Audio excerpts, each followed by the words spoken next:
On 22nd of July, 2023, we're all meeting at the Silicon Production House.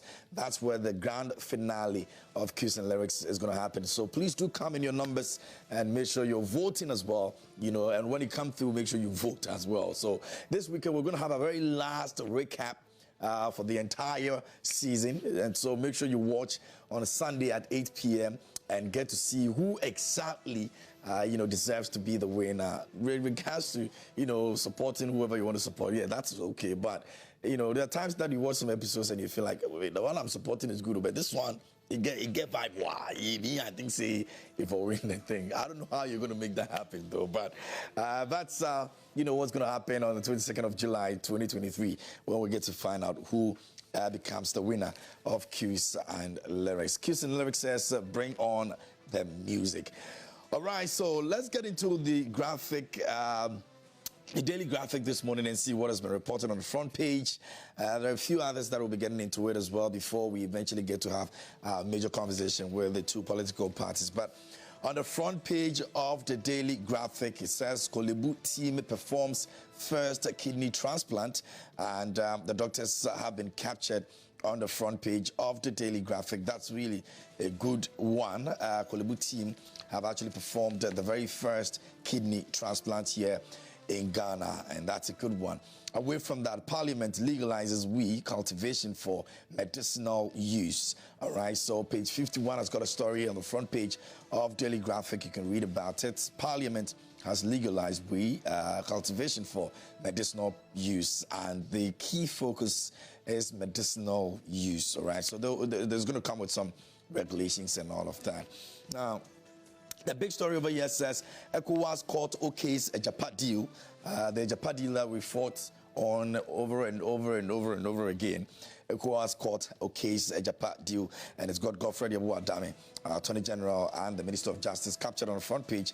And for the purposes of you getting just a few, understanding what this actually means, the ECOWAS Community Court of Justice, CCJ, has thrown out a suit against the government of Ghana, GOG, challenging the propriety of a gold royalties monetization transaction arrangement, popularly referred to as the Agyapa deal. Now, three anti-corruption groups, Transparency International, Ghana Integrity Initiative, and the Ghana Anti-Corruption Coalition, dragged the government to the CCJ in December 2020, seeking an order to halt the Agyapa deal. Now, it was the case of the applicants that the Agyapa deal was dominated by politically exposed persons and also violated the right of Ghanaians to have permanent sovereignty over the country's natural resources as provided under the African Charter on Human and People's Rights. However, the court sitting in Abuja, Nigeria, last Saturday upheld the entire processes, and, well, it looks as if that the Agyapa deal can now go through. And I know it's going to spark some conversations around this, but we're definitely going to be looking at how this week on the Agyapa deal will actually fare. Now, 422 busted for engaging in illegal digital lending. 422 busted for engaging in illegal digital lending and turning prisons into factories. Prisoners, officers trained in entrepreneurship. And that's the Daily Graphic this morning, the front page. Now, the back page, let's see what's there. Road crashes, deaths reduced first half of 2023, and abandoned movement of remnants lifted in Upper East. That's the back page of the Daily Graphic this morning.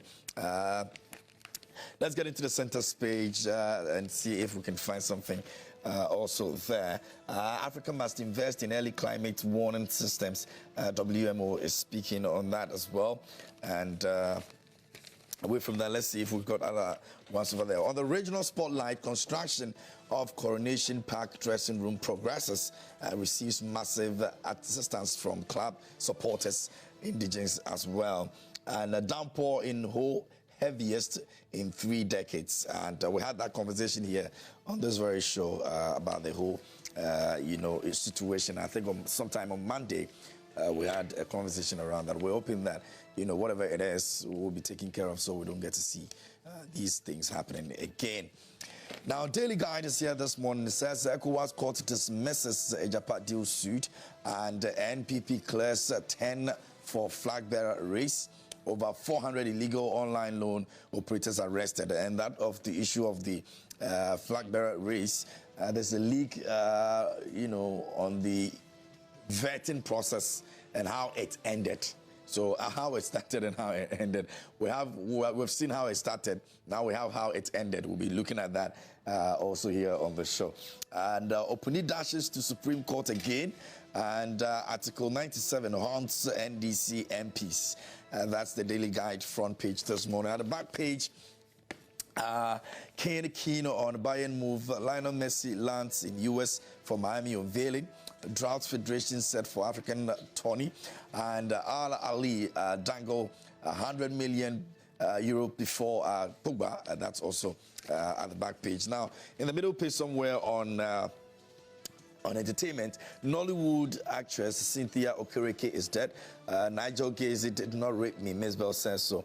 And Jamie Foxx makes first public appearance. And yes, if you're a Jamie Foxx fan, you'll be very excited, extremely excited about this news, because he's gone through a lot over the past months when he actually went into that terrible situation of not able to actually see, talk, or do anything. Looks like he's getting much better, and he's made a first public appearance. I am particularly very excited about this very story as well. Now, First National Bank to hold wine chocolate event, and individual bondholders suspend picketing. Jinaport woos tourists to that mango. That's also another story that you can read about in the Daily Guide newspaper. Let's see if we can get a few others before we move on to the next one. Women in Ghana Music Festival soon. That's also something that I think it's laudable. We need to project women at all costs, and we're doing it very intentionally, and I'm excited about it. The Chronicle this morning says Dampare is not going anywhere. Interior Minister tells Parliament, and Ghana Mining Expo opens in Takoradi today. And Damongo's tourist potential sold in Parliament has got Samuel Abujinapo captured over there.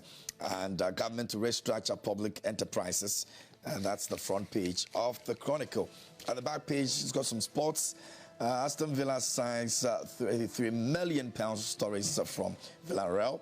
And Barcelona signed 18-year-old Brazilian wonder kid. And I can't say no to Chelsea. Moises Caicedo says so.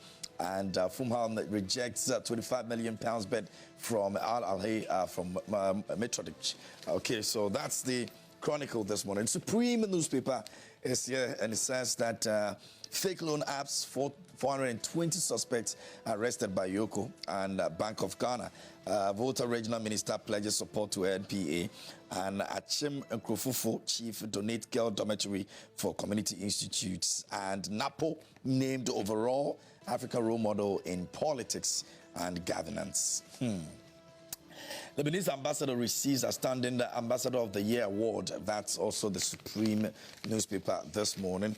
And the very last one will be the Business Finder, and then we'll move on to the big issues that we want to talk about this morning. So over here, it says that 17 defunct government entities to be sold, liquidation listed on a GSC, strategic investment also planned for the rest. And that's the Business Finder this morning.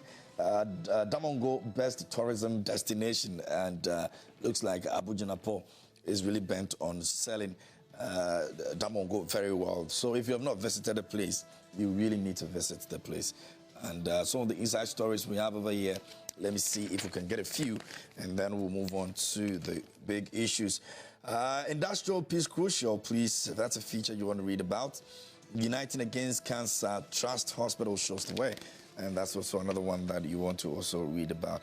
Enterprise of Singapore drives investment in Africa's digitalization, manufacturing, and minority appeals to BOG to submit its reports to Parliament.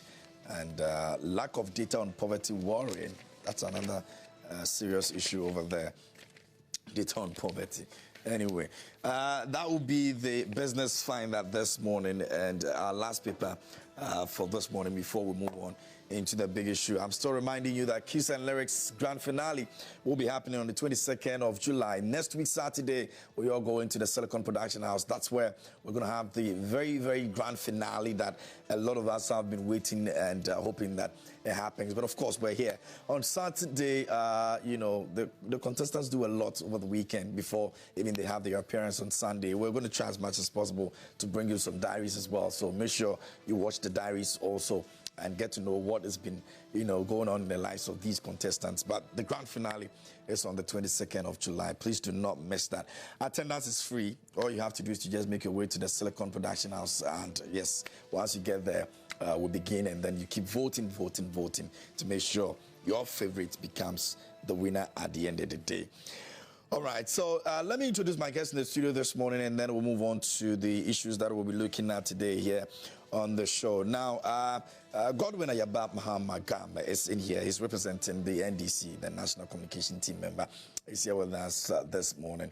And we have my brothers who have been, you know, very, very supportive for the purposes of what we do over here every single morning, showing up today. And trust me, you see by their dressing, you know that you realize that things are going on very well in this country. They are all looking very dapper this morning. And now my brother Yabu Apientin is also here this morning. He's from the NPP. I'm sure God will have issues with how he's dressed this morning because he's looking extra dapper.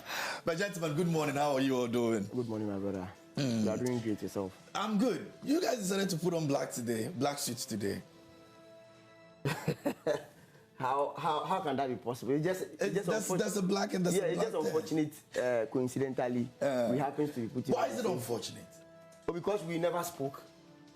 Okay. Right? We never spoke. Yes. In order for us to arrange that, we want to put on the same suit. I was thinking the unfortunate was something else, but no, I like the ones you're giving to me right now. It's just coincidental. Coincidental that we happen to put on the same jacket. But it's not the issue of the economy. For me, no. Okay, good. For me, no. Good. Yeah, my brother. But you look good. You look good this morning. Thank you. It's a wet Thursday morning. Yeah. The weather is kind of cold a bit, so try to warm. Oh, okay. What you also did this the same weather? You looking not actually the same reason. Okay. You looking splash. Oh, I try. I try. But I mean, let me say a big thank you to the two of you for making time for us this morning. And we have a lot of issues to talk about today. We're going to start with the Bawumia's team respects delegates but does not fear them, which Nana Akumia spoke about in an address that he gave. And transport company STC managing director has spoken about the fact that Bawumia's team are very, very respectful people and they respect delegates. It's not as if they fear the delegates that almost everybody seems to be preaching. Let's look at this. There are a few others that will be rubbing in terms of the NPP's vetting that has also come out. We'll look at the standings of the various aspirants. It's leaked, info. We don't know what exactly the situation looks like, but based on what we have, we'll try and see if indeed I didn't like the standings though, but in the positioning that it's all good. But let's take a look at this very issue which Nana Akumia is speaking about this morning. I'll start from you. Thank you, my brother. And then a very good morning to your viewers out there. Good morning to your able crew. I'm grateful once again for the opportunity presented to me by the party. Let me say hello to my constituent. Sanemanso across the constituency in the eastern region. With Nanano Maswo, the leaders of our party. Nana Akumia, he's joined the Bawumia campaign and then he's speaking for them. That's good. First of all, it's good to respect delegates. In any case, you cannot disrespect them when you want them to vote for you. So you have to give them the due respect. And I'm happy they are communicating this way. As a party, at every point in time, we want to ensure that there's a maximum respect, not only the delegate, You understand? It's not about the delegate alone. The delegates are just a fraction of the whole MPP population. Yeah. So it's not because today we need their vote. That is why we'll be seen to be respecting them. In his office where he sits as the MD for STC, how is he treating the party people? At the end of it, you want to break the 8. If we really want to break the 8, it is not you respecting the delegate because you want them to go and vote for you. It's about respecting every MPP person and at large, every Ghanaian. You understand? Yeah. We've had issues, political party losing power because of arrogance of what? Power. So I thank him that as a stalwart of our party, he stepped out to talk about respect for delegate. I'd rather encourage him and his team. He's a government appointee. His colleagues should do same, not only towards the delegate. Because when it becomes like, oh, it's because you want your vote. We are showing respect. We are showing courtesy. Then what have we done? If we can respect our faithfuls, the MPP family and Ghanaians, we are magnanimous in the kind of things we do. We limit unnecessary showmanship and we concentrate on the job that has been given to us. Let me tell you, we'll break this 8 without struggle. I said this because the candidate we are going to go up against in 2024 is not a candidate that we've not beaten before. This is a candidate that Ghanaians know him so well. His abysmal performance, his ineptitude that has been this country, his losses of monies. You understand? We know him so well. What is up to us as a political party is to show respect, is to work hard, you understand, towards the mandate that has been given to us as a political party. You understand? If we'll be able to do this, it becomes easier. However, if we show gross indiscipline, disrespect towards delegate, MPP faithful, Ghanaians at large, in 2024, you are going to go to these same people to allow you the space, to allow you the authority to govern, which will be very difficult. So I'm happy he said that he respects the delegate, but he's not afraid of the other 9 aspirants contesting against his candidate. I think the other candidate will also say the same. And I'm not sure anybody will go into an election expressing his weakness.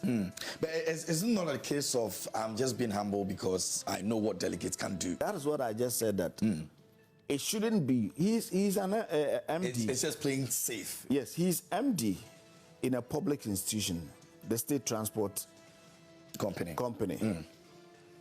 I've asked, in his place of work, how does he even treat his co-workers, his subordinates, people he works with? I'm sure a lot of MPP people have been visiting his office to maybe seek for support or help. How has he been treating them? This should resonate with all appointees. The first thing is for the respect we show to the people, those who've given us their mandate.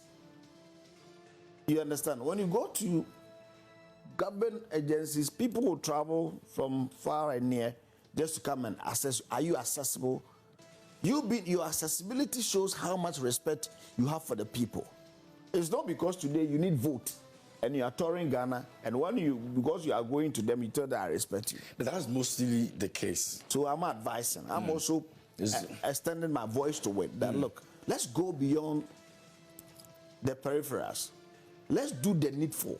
Let me tell you, Vice President Alhaji Dr. Mahmoud Bawumia has been in the system for quite a long time. From 2008 right up to now. His relationship with the people is well established. If he has conducted himself well as a vice presidential candidate and a vice president of the republic, the delegates are aware of it. Is he accessible in his time as a vice president, even now as a vice president? Because you cannot talk about respect for the people when you are not even accessible. Accessibility is key in politics. You know how prompt and quick you are to their needs.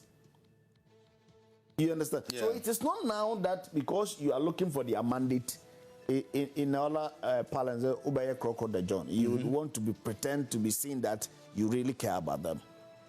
They will judge you all this while that you have dealt with them. And that includes Nana Komia and anybody who is asking for their mandate. That includes Alan Martin, that includes Kennedy Japo, that includes Boatie Jacon. Everybody, you will be assessed. They will take a critical look at you. It's not like you've not been seen before. Yes, Kodopoku and Ko are new in the system. You understand? Majority of them were part of the famous 17. Yeah. You understand? So in your public space, in your dealings with the faithfuls of the party, mind you, there are people who've had an encounter with these people and today they are not delegates. They should avert their mind that these people are going to reference them. Yeah. So for instance, in 2007, Honorable Alancha Martin contested. There are people who voted for Honorable Alancha Martin then who are today not delegate. What is your relationship with those people? They are going to reference you. The same applies to Dr. Alhaji Mahmoud Bawumia. In 2008, when he was the vice president to then Honorable Nana Dankwa Akufo-Addo, today the president, His Excellency, you met a lot of people on the campaign trail. How have you treated all these people? So the delegates are mindful of how we have treated even past executives, past delegates. So going into this election, they are going to look into all that so that they also mitigate their losses in advance. Because yes, these are people when you would vote for them, they don't know you any longer. When you want to assess them, it's not possible.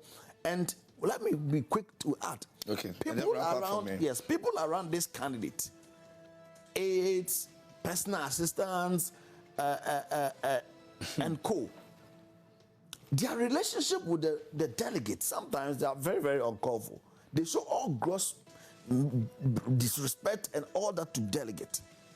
So they should also look at people around them and how they communicate and relate with our delegates, because they are your kingmakers. They will determine your fate going into the election. And by and large, they will determine the fate of this party. I can say here on authority that MPP, we have never lost election to the NDC. But for the apathy in our party faithful decided not to go out and vote. In 2008, we handed power to NDC, just like that. In the history of this party, a political party taking power from you with just a little over 41,000 votes. Can you imagine? Less of a constituency vote. Because our people realize that they've been taken for granted. They've been disrespected. They've not been honored as they were supposed to be. Therefore, they will not go. That is what we have to guide against in 2024. Okay. Very well. Godwin. Yeah. What do you make of it? When we're done, we'll now look at the results of the leaked results of the voting as well. Sure. A very good morning to your viewers. Good morning to the people of the Domiabra Obon constituency, specifically my newly elected parliamentary candidate, Honorable Isaac Awuku Ibo. And I also want to say a good morning to Alhaji Badamasi, one of my keen supporters. Oh, great. And a great man who have always been with me. Senior, you see, anybody who will tell you that either the NDC or the MPP has not lost to each other may not be telling you the truth. The reason to say that it is always as a result of apathy. NDC has also suffered the same fate. If you remember in 2016, the analysis indicated that the people of the voter region, which is the stronghold of the NDC, didn't come out in their numbers to cast their vote. And for that reason, the NDC lost. You see, when you lose an election, you would have to accept the fact that you've lost an election. Losing an election does not come with just one reason. It includes apathy. I don't know if you're getting me. I'm following, yeah. The end result is that we've gone to the pool. The Electoral Commission has counted the ballot cast, and a declaration is so made to a particular political party that you have won and you have lost. So for him to sit and make it look like losing an election through what we call apathy does not necessarily mean that you've lost an election to a political party. Cannot be the truth. Two, for him to also say that the NPP has beaten the NDC and John Mahama before, so he's not that fearful for them to beat him once again. What he has to avert his mind to is that John Mahama equally has beaten Nana Addo Dankwa Akufo-Addo before, but later in 2016 he came back strong to win against John Dramani Mahama. The NPP has beaten the NDC in 2000. We went to opposition, came back in 2008 and took back power. So both parties again, we have beaten each other. So it's not an issue of it's not an issue of whether you lost in this people or that. Didn't come out to vote. That's what I want him to understand, because we have also beaten the NPP before. Do you get me? Let me go straight into the issues. I listened to Nana Akumi. I think he granted an interview on Inshira FM. Inshira FM, for which he said that the camp of Dr. Mahmoud Bawumia do not fear delegates, but they only respect delegates. This is not news. He's only reiterating what virtually every person who seeks leadership from people would have to portray, because it is usual of every human being. When you are seeking the mandate of people, who dare you disrespect the people? Yeah, that's the usual rhetoric. That is, yes, you have to obviously respect the people. But the question would have to be asking is, after they have given you their mandate, what next? And that is what I think my brother has elaborated a lot around. And that's what most political parties, we must learn. Because we go to the people, and at the time we need their vote, obviously we give them the respect. But after they have given you their mandate, what then follows? You get me? And he went further to say that because of, should the camp of Bawumia have a strong research team, they are not going to be afraid, because the outcome of their research will give them a great information as to who to contact, where to go, how to consolidate their vote. And if such a great research should manifest on the day of election, then they are obviously going to get a result that would commensurate with the outcome of their research. And I would want to be on all fours with him. In our daily lives, academic research, whatever you want to think about, should you put in your best to do any scientific research as to any step you want to make, and you do it very well, we expect that even if there will be any difference, it will be just -1 + 1, which is always accepted in any research. But the most worrying aspect is I was thinking he would have been within the jurisdiction of the MPP upcoming primaries. But as part of the interview, he left and moved further to make the point that Dr. Mahmoud Bawumia is more popular than His Excellency John Dramani Mahama, and he stands a greater chance of beating John Dramani Mahama. For me, he was just coming up with his own opinion. And what else do I expect from him? Because he's in the camp of this particular candidate. So I don't expect anything less than what he said. But what he needs to understand is that Dr. Mahmoud Bawumia can never and is never popular than His Excellency John Dramani Mahama. And NDC man would have said the same thing. No, don't worry. I'll go. Bawumia is popular. I would delve in for you to understand why I have a basis, not just my opinion, but to tell you that Dr. Mahmoud Bawumia can never be popular than John Dramani Mahama. Why? John Mahama has equally been a vice president before, yes or no? Yeah, that's true. He has. Let me even start from his political beginning. He has been an assemblyman before. He has been an MP before. He has been a deputy minister before. He has been a minister before. He has held a national party position before. Further moved to become a vice president. And then to a president. And now a former president. How on earth can you say that somebody who just became a deputy governor of Bank of Ghana and moved to become a vice president is popular than this person, which I have outlined his credentials to you. It is never possible. A lot of people also take a very short time to be popular than others who have been there for a very long time. No, but that is also possible. That is when, if the other person has limited his means of popularity. But you cannot tell me John Mahama is not still politically active. He's still politically active. Yes or no? That's true. He does everything in the capacity as a former president, and again currently the flag bearer of the NDC. So he cannot. Two, to say that Dr. Mahmoud Bawumia will beat John Dramani Mahama, you sometimes we should be guided by research. The recent Global Info Analytic research polls that came out indicates clearly that Dr. Mahmoud Bawumia do not come close to His Excellency John Dramani Mahama. Should the two of them go to the people of Ghana today for them to cast their vote for one person, whom would they vote for? Which I have a copy of the Global Info Analytic. I read that too. I read that too. So if it you look was at it, all over on Twitter. if you look at it, as of July, John Dramani Mahama, should we cast our vote today, is going to Ghana 55%. Bawumia is going to get 37%. So how on earth would such a great personality like Nana Akomia come up with such a result? Even if, should they, in any event, should they even elect Dr. I said Dr. There were other ones that were also matching, but Alan Kojo-Chiramantin.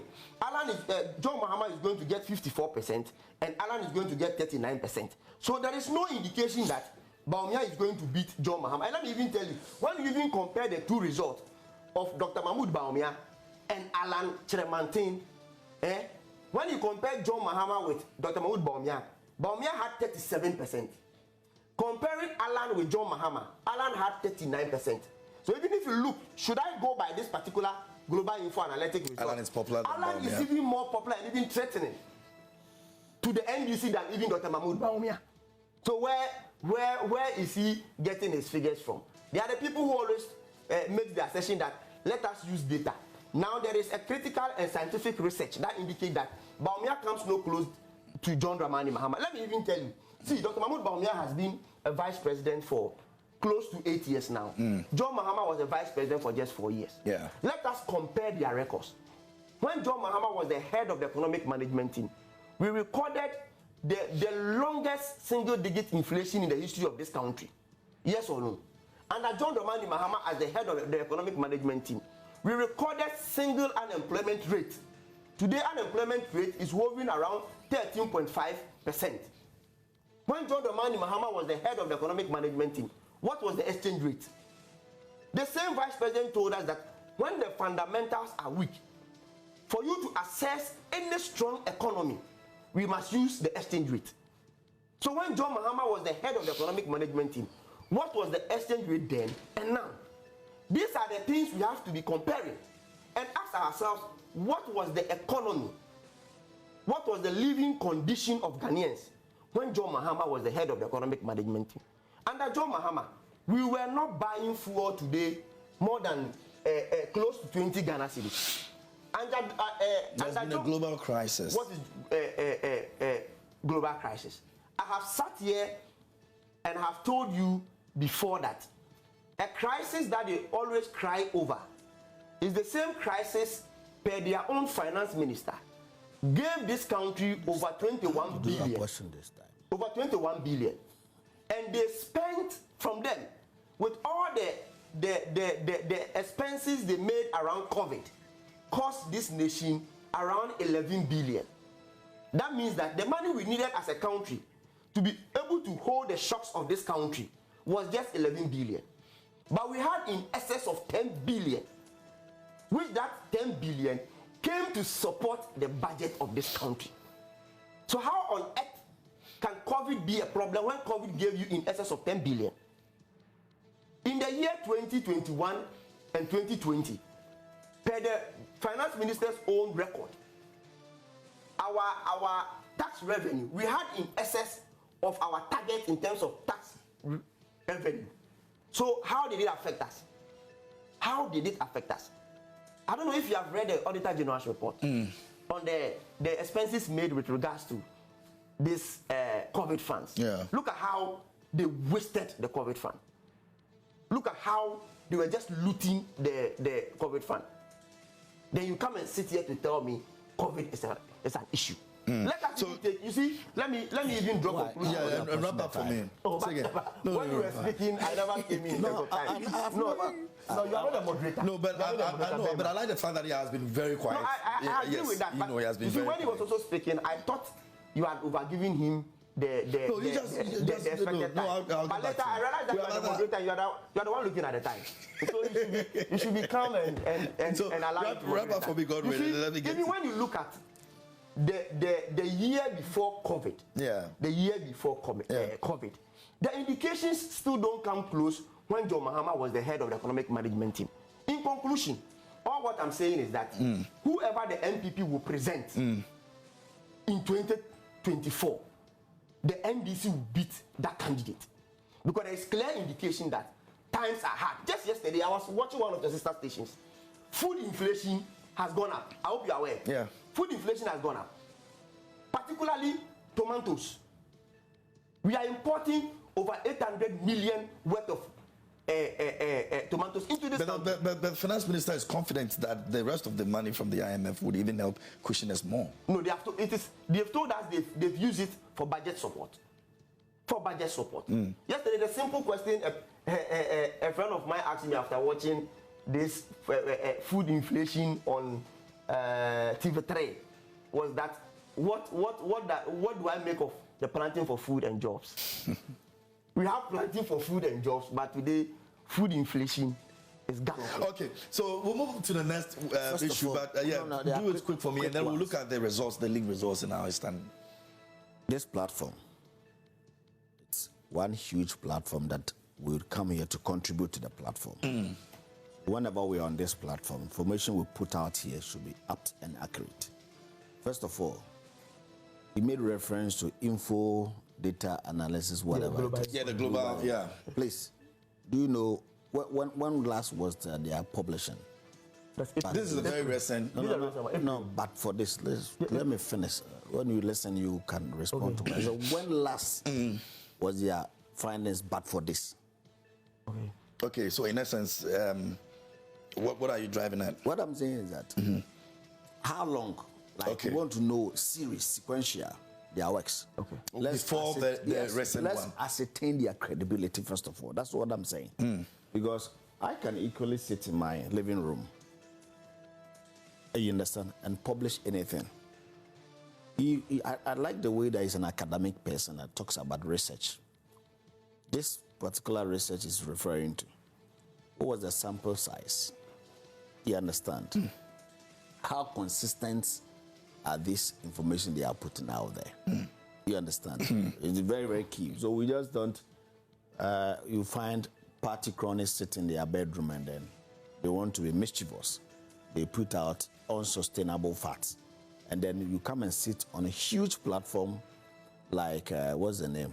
Prime Morning, yeah. Prime Morning. And then you begin to talk about But I've seen us done the same over the period. Say over the period.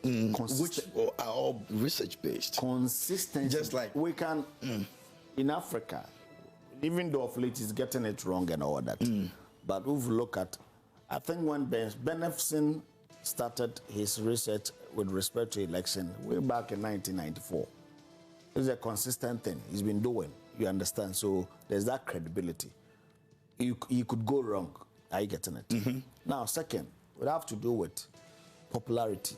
When we say popularity, when we say political popularity, it is not about the number of times you've been around. There are more that contribute to your popularity, even when you have stayed for a long time, when you have lingered for a long time. There are question marks because he has mentioned, this is a candidate, we know him so well. Assemblyman, member of parliament, deputy minister, minister, a vice president, and a president. So Ghanaians know his talk. Yeah. You understand? So you like the way he has enumerated his strength, Ghanaians will do a proper SWOT on him. It's the same vice president he talks about that took over an economy that had one cedi to $1. You understand? That had 40 pesos per liter of fuel. You understand? The same vice president that led a team to Korea to negotiate for Ghana on STS. A member of his team told Ghanaians that when they went, they were gifted $2,000. A job not done, you've received gift out of it. Today, where's STS? It's the same vice president that his boss commissioned findings against him. Martin Amidu told Ghanaians that the former president Mills commissioned an inquiry against the purchase of the umbrella. You understand? This is the same vice president. So, what Nana Kumia wants to put out is that we know him. His popularity keeps diminishing because of his A, B, and C, the things he's gotten himself involved. Today, Sagleme, you understand? Yeah. Today, under his watch, for a whopping $4 million was misconduct, was misused at the NCA, National Communications Authority. Persons have been sentenced. It was under his watch. You understand? So it is not, I don't want to go so much because we are not here to this. That's not part of the discussion. That's why I decided not to go. If you want to talk about John Mahama, it's the same person that kept us in darkness for 4 years. Ghanaians have not forgotten about him. Under his watch, you talk about youth employment. Do you know the number of people that lost their jobs because we could not sustain our lives? So if we are here to talk about John Mahama, the better people to do the assessment, the analysis, they are out there. They've known him. The gargantuan corruption that he spearheaded, to the extent that this is not coming from me. The Supreme Court of our land tagged him that this is create, loot, and share. This is John Mahama we are talking about. So, when you want to talk about that popularity, it is not how much you have been if you have been long time for the wrong reasons, what is your popularity? You should be known for the right reasons. And John Mahama has been known for mostly the wrong reasons. Corruption, tag on him. Somebody that was asked a direct question, have you been corrupt before? Is it me, a person, or somebody that cannot speak for himself, of credibility? That is what Ghanaians are going to look at. It's not how long you've been around. Even how long we've seen you as a president. We've seen you as a vice president. That is the assessment. That is how Ghanaians are going to assess John Mahama. And the verdict is out there loud and clear. They assessed him in 2016 and voted a whooping 1 million vote difference against him. Again, he came back. They assessed him again, another 500,000 vote SS. That is proper assessment of him. That is how much his popularity has diminished. So we'll see a repetition of that in 2024. My brother, is that what the case will be? It's a tragedy. Based on what has happened over the few years. You understand? So he can rantle all along around John Mahama. This is not persons we don't know. This is a person by the click of button. Things about him pops up for Ghanaians to assess him. So we beg him. We would want to. I wasn't even expecting him to go that line because that's not the discussion. Well, it's based on what Kumia also said. What was said with respect to popularity. You understand? You know, in the interview. Yes, I understand that. Time again. I restricted myself to what you wanted us to discuss. He decided.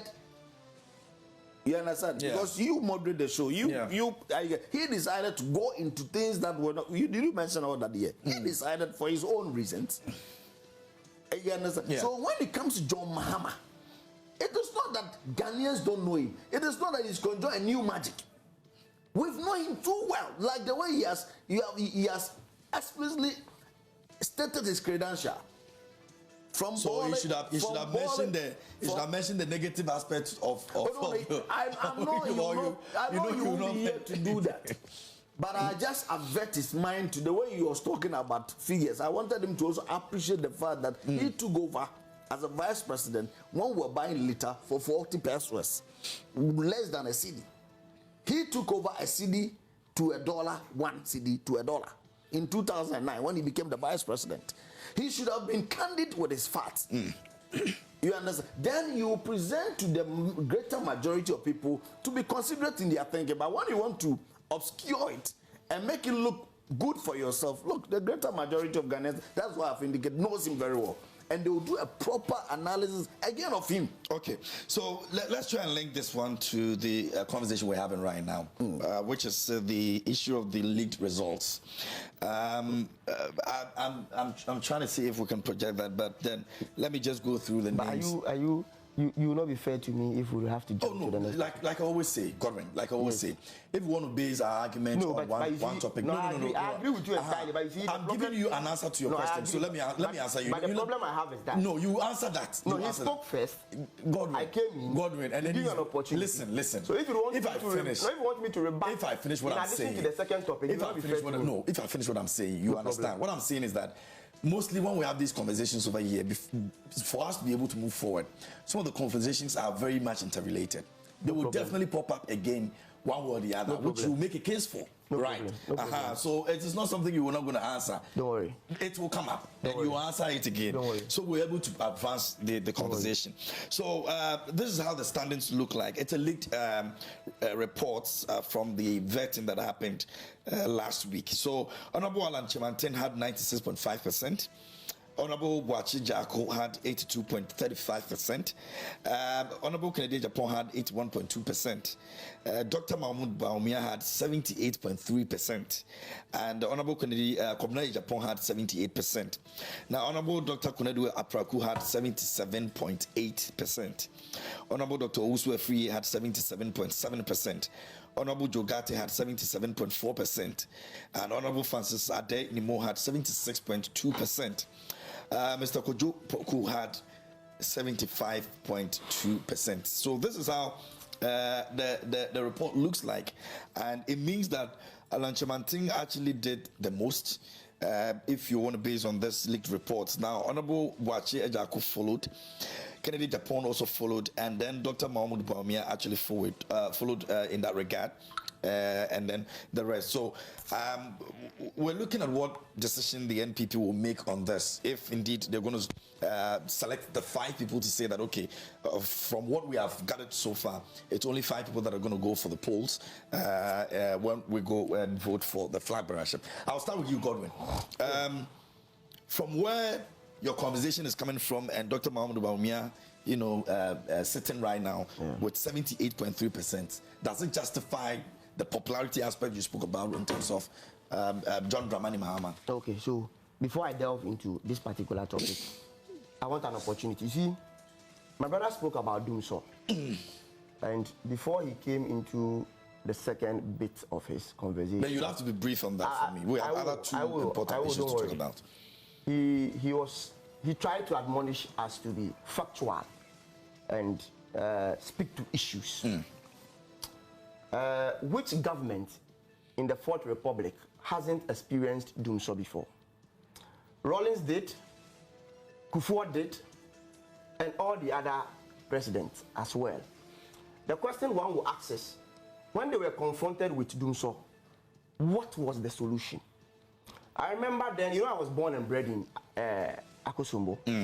During Kufuor's time, when we had Dumso, the best he could do was to bring pastors. When you go online, you'll find it. To Akosombo Dam to pray so that we will have light. And when you go to John Dramani Mahama's time, he went to Parliament as part of his State of the Nation address, said that, I will make this a thing of the past. So, if you look at the records, John Mahama added more than 2,000 megawatts to our national grid. And the Dumso John Mahama faced was a legacy problem. And the word there is legacy. It didn't start his time. It was an accumulated problem. And it got busted during his time. But he never slept on it. Do you get me? He worked on capacity. He worked on the finances. That is why he established ESLA, so that we could use ESLA to defray our energy sector debt. Today, they have used ESLA as as a mortgage or a collateral for loan, for which today we are still battling with energy sector debt. So they should tell me what they have done in order to solve Dumsor. It is on record that the vice president today, then running mate, said it clearly that John Mahama deserves no credit for solving Dumsor. Because his reason is that it is John Mahama who created the same mess. So if he has ended up solving it, he deserves no credit. And that is the record I expected him to speak to. 2, he spoke about the fact that John Mahama was subject to investigation. The fact that you are subject to investigation, does it make you guilty?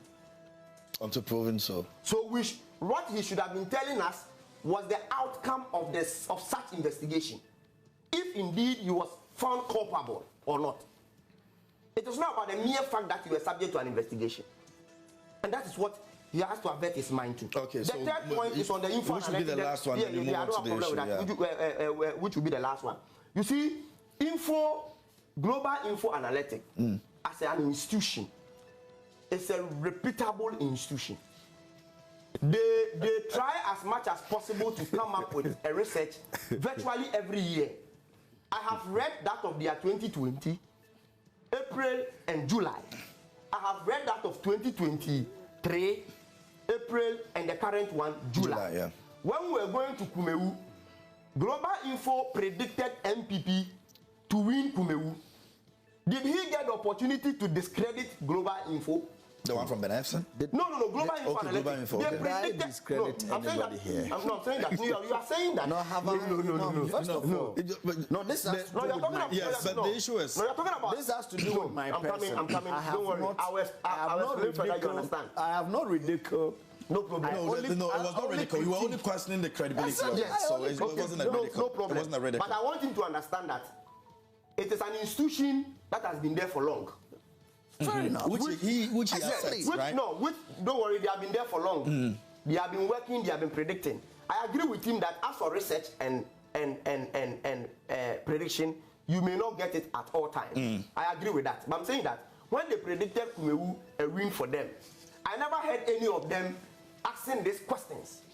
But today, they are losing it and they are now asking questions. And let you understand. Listen. When you read the or when you read any report from Global Info, you realize that they will always at the methodology and approach column. They will tell you the sample size. They will tell you the percentage of confidence. They will tell you the percentage in terms of margin of error, which are all part of research methodology and approach. Maybe he has not averted his mind to any of their research. I will plead with him, as gentle as both of us we are, he should take his time to read the info analytics, and you realize that they have followed the internationally accepted requirement and approach in doing any research. And you should also bear in mind that when you do redenomination of CD, obviously we will have $1 to 1 CD. Today, should Anado decide to do redenomination, we'll get $1 to 1 Ghana CD. So it was not a magic that we had $1 to 1 CD. Let me delve deep. Because you see, on the leak tape, on the marks each of them recorded. For me, it's much ado about nothing. Because the question is, what mark do they require as vetting committee in order to approve or disapprove a candidate? That is what we would have to do. The percentages are there. No, I'm saying that when you are going for vetting, the vetting committee may have what we call, when I get the name of it, but the marks, pass mark, to say that anybody who will get below. Okay, so maybe 40%, you are 50, you are 30%. Yes, you are disqualified. Okay, if you have 80 marks, you are 50%. Yes. So we would have to know that. Because if you look at the marks outlined the here, percentages over there. Should I have to juxtapose it with our academic marks that we have always been getting? None of us failed. None of them failed. Because 75% being the lowest is even a pass mark when it comes to academics. Do you get me? Yeah. So I want to suspect that all of them will go through. That's what they have done. All of them will be approved. All of them. Yes, all of them will be approved. Yeah. And for me, but it's the percentages that seem to be making the difference. yes, sure. But everybody goes through. And also because I don't know the questions that they were asked, the specific questions as to whether they wanted to determine whether the people really knows much about the ideologies of the party, or the questions were dwell much about how to national rule issues the country. or the country, or it was dwell on the global world. I don't know. So I can't speak to the details. But as I said, if all of them have been approved to go and contest, what I know much about the NPP manifesto is that their constitution is that. I think in the year 2000 or 2004, that was when they had about 17 people lining up 2007 rather. Yes, so thanks for the correction. Lining up to contest for their primaries. It was after then that they came up with an amendment of their constitution that at any time that they will have more than 5 people lining up to contest, they will first do what we call the special delegates conference to trim down the number to 5.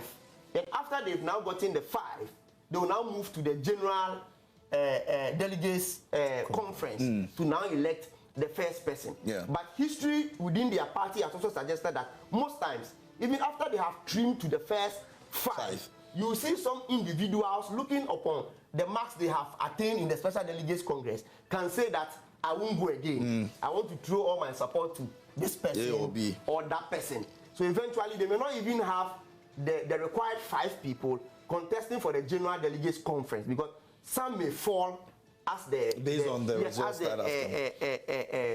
process moves on. I think the last one, they had 3 people contesting. Yes, only 3 people. It was 5, but 2 of them decided not to contest because, as we have always been saying, they saw their smoothness level and realized that the next step will not augur well for them. So for me, I continue to wish them the best of luck. We are a party that we always require a strong opposition. A strong opposition. That's what the NDC wants. Yes, because you see, if you are a leader and those that are we have a saying that the Ochasani means Enechi Achia. So those who are looking at your back, if they are not strong in order to put you on your toes, then eventually you may end up not doing the best. Do you get me? Because so any of these that becomes it's a competition. Any of these that becomes it's a competition to you. No, for me, I've told you that all of this, the competition I'm trying to say is that I wish them all the best. So whoever they elect eventually will definitely come and meet the NDC. But I'm saying that from all indication, any of this, none of them, none, and I repeat, none of them can ask for competition. We can go into detail. So long as both of us are running a race, we are in competition of each other. But as to whether it's a tight competition or not, it's something we have to be speaking about. So definitely there will be somebody from the MPP contesting in the 2024 general election. But what I'm saying is that any of them, it's an easy win for the NDC. And all indications, including research that I just made reference to, none of these people will come close to John Mahama, because their possible candidates will either be Baumia or Alan or Kennedy Agyapa. And if you look at the global info research, research results, none of them will be able to beat John Mahama, because John Mahama has a good record. Okay. When it comes to health, we know the number of health infrastructure he has given this country. Education, we can talk about it. Energy, we can talk about it. Road, we can talk about it. Tell me any sector, because these people have almost all of them have been part of this mess you and I are today going through. Do you get me? So they have no record that can match that of John Dramani Mahama. Very well. Yeah. this is your people. Oh. But are you surprised it ended up the way it is? I like about you. Anytime you look to me, I kind of give you direct smile in the face. The reason? It's enough. Somebody, you see your cameraman, anytime he looks at me, he's laughing.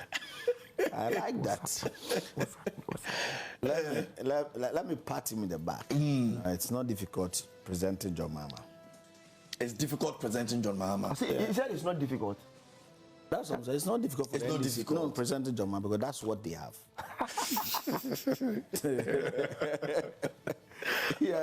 That's what they have. But you see, historically, under the First Republic, I am yet to see a former vice president that has taken an opposition party. Please speak up for me. Okay, I said I'm yet to see a former vice president who's taken an opposition party back to power under the Fourth Republic. And even I've been scanning through my mind even to see the history of our country. If anything like that has happened. It has never happened. And you don't think it will happen this time again in 2024? You think it's not something that can happen in 2024? A political party to power, a former president that has taken a political party again to power. I'm listening. Go ahead.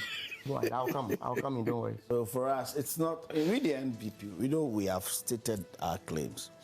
Now, let me go back into this.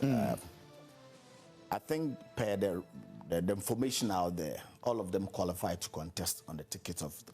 However, this is not to determine the first five. The determination is with the special delegate conference. And in that respect, it's not even every delegate. I think the constituency chairman, there are 270 constituency chairmen.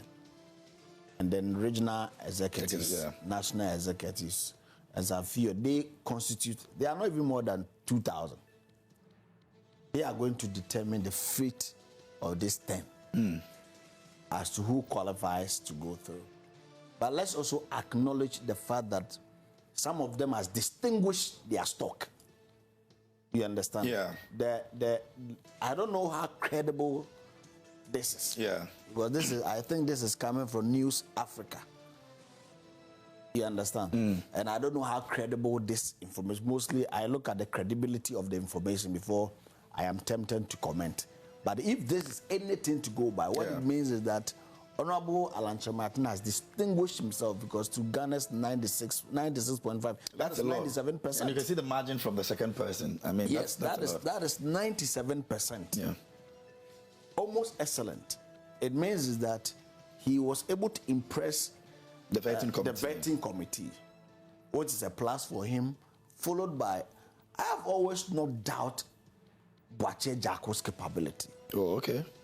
No, I have not, because when we look at one of the most sound minds around now, not within the MPP, now in Ghana, in terms of finance, in terms of energy, proactiveness, ability to think on the spot. That's the man. Yes, that's him. I was a little bit surprised that Kennedy Agyapa did better than Dr. Bawumia. I was surprised too. Yeah, me personally, I'll be honest. I was surprised. That's why I don't know how credible this information is, but if anything to go by, then you might have impressed, because 81.2% and that of 78. What it means that Dr. Alhaji Mahumia could not make 80%. You understand? Yeah. Yes. So below 80%. Do you understand? That is a little bit surprise to me because, but hey, I'm not taking anything away from Honorable Akompreko. He's been a member of parliament for 23 solid years. He's been around for a long time. Yeah. You understand? He's a credit. I'm not taking it, but I'm just surprised. Are you getting it? Yes. Now, my brother used this one, and then he's always trying to. I like the way he's always trying to push John Mahama into. But I also want him that anytime you want to push that idea in pushing the agenda for John Mahama, he should avert himself what was said to the people vis-a-vis what happened to the people. You understand? And I'll plead with him. Under the Fourth Republic, no other president can be compared to His Excellency, the former president, John Ejekun Kufuor. I'll plead with him. If he gets under the Fourth Republic. Under the Fourth Republic. No other president. That including another Danko Kufuor. I'm telling you, no other president. Let me tell you, you've been around. Maybe you were born in Accra. He was born in Accra. You see, circle to Kumasi Road. He dualized it for us. As a matter of fact, President Kufuor opened up Accra and opened up Ghana. In terms of road, you're talking about hospitals. In my village, the first time we saw a chip compound in my village was a hippie chip compound. Everywhere, there's every sector. Tourism. President Kufuor even gave us a sense of what tourism means. Education. You remember the model schools? Every district And in my case, at Modern Secondary School. So I'll plead with him. The people that went to his hometown to pray was not under the auspices of... And those who went to Akosomo, the pastors that went to Akosomo. I get it. We were in this country when the city was galloping, and then this prophet of, what's his name? Archbishop Duncan Williams said that they should pray for the city to be... Nobody will go and hold John Mahama because he was a president, and then an archbishop said we should pray for the city. So I'll plead with him. You understand? I'll plead. So the pastors who went to Akosomo didn't go there on the ticket of... There are people, they are men of God. See, the way we look at things differs from the way people of God, let's say, also look at they look at things. They feel that it was... and that thing was orchestrated by a long drought that Ghana has never experienced in our history. That Ghana will go for a long time without rains. So they liken it to the time of Elijah where there were no rains and all that. And they decided, okay, if in the case of Elijah, he prayed. So let's go pray. You take nothing away from them. You don't come on a political platform and ridicule their faith. You don't do that. Okay. Let me come on. Yeah, our time is up, so just wrap up. Yes. Anytime he wants to talk about, oh, the Mama built this, at what cost?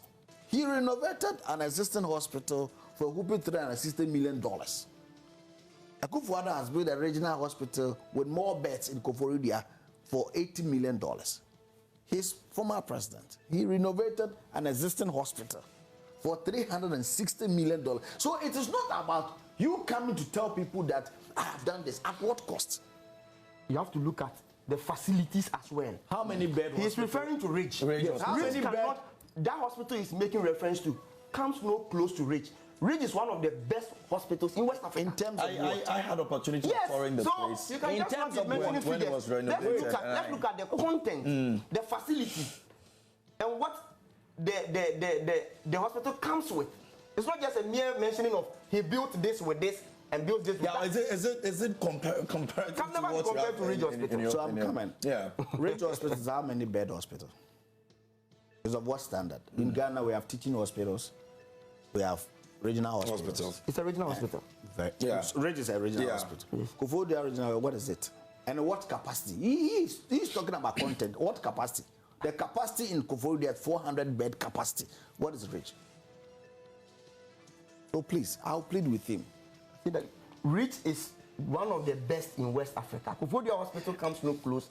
Okay, so Nana, are you so? The viewers are out there. I don't. Those verdicts is out there with the viewers. So maybe he's not had the opportunity to see the Koforidua regional hospital. I've seen it. You understand? On your way from Koforidua to Nsawam. No, Sumu. Yes, it's at the right side, around the new All Nation University. So I've seen the hospital. So we renovated I know what I'm talking about. We renovated a 250-bed hospital for $360 million, and we have built a 400-bed hospital for $80 million. The verdict is with them. Okay.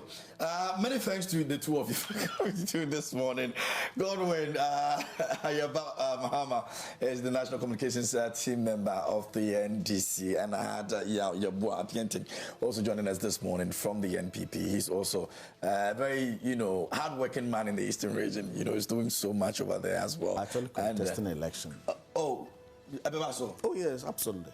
The primaries. Yes. Oh, okay. I wish you the best. That would be good, though. Thank you. God will support him. Which constituency? Oh, we have to support him. Should he call on me, I'll gladly support him. Yes, please. During their primaries. Yeah, during my primaries. But he can't beat the NDC candidate. Oh, no. That one, please. That one, don't go there. The primaries, he will support you.